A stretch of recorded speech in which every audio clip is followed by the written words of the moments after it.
Petit message avant de commencer la creepypasta. Cette creepypasta a été écrite par BTA Sound Channel. Elle possède une chaîne YouTube et fait des musiques de creepy. Elles sont vachement bien, je vous la conseille. Le lien est dans la description. Et dorénavant, toutes les musiques que j'utiliserai seront les siennes. Je la remercie grandement de sa collaboration. On commence la vidéo.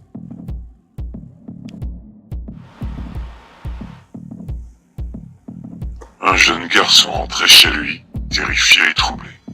Depuis quelques heures, il avait l'impression d'être observé. Et alors qu'il faisait nuit, il aperçut une forme blanche juste devant son lampadaire. Une fille. Elle avait la peau translucide, de grands yeux verts maladivement pâles, des cheveux noirs, ondulés coupés en un carré désordonné, encadrait un visage fixe et inanimé.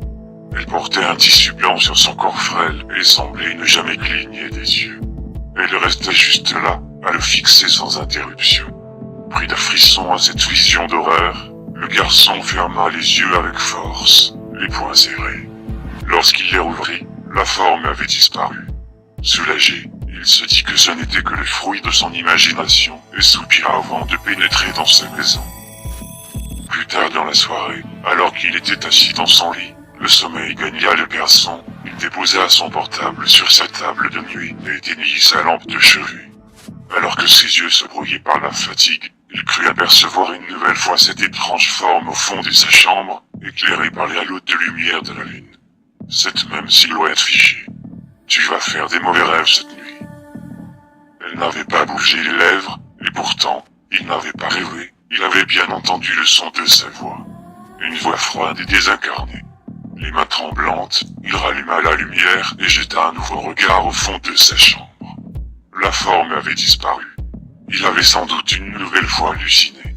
Il laissa retomber sa tête sur l'oreiller dans un soupir de soulagement, mais laissa tout de même une source de lumière.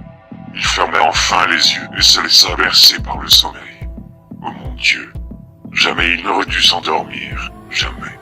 Il voyait des choses horribles. Il se trouvait littéralement en enfer.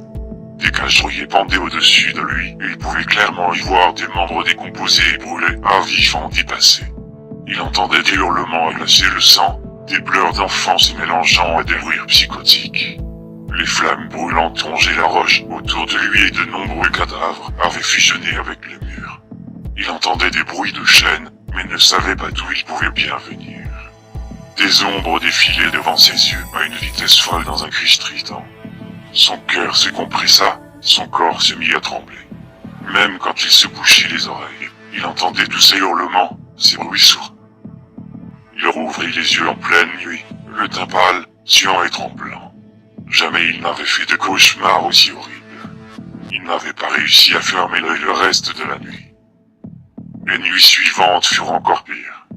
Les cauchemars s'enchaînaient parfois jusqu'à son réveil, toujours avec des cris stridents et des hurlements inquiétants. Et puis un beau jour, il ne s'est jamais plus réveillé. Il avait été déclaré comme étant dans le coma, mais la vérité était bien plus terrifiante que cela. Il était enfermé dans ses propres cauchemars, jour après jour, semaine après semaine, il rêvait de choses horribles. Il ne souhaitait qu'une chose, c'était de mourir. Après des semaines de calvaire, elle réapparut au pied de son lit d'hôpital. Elle plongea ses yeux de jade sur le corps inerte de sa victime. Maintenant, il est temps d'en finir. Elle plongea sa main fantomatique dans la poitrine du garçon et empoigna son cœur, le compressant jusqu'à ce qu'il s'arrête enfin de battre. Il avait enfin pu être déclaré mort par arrêt cardiaque. Quiconque voyait au pied de son lit était sûr de trépasser.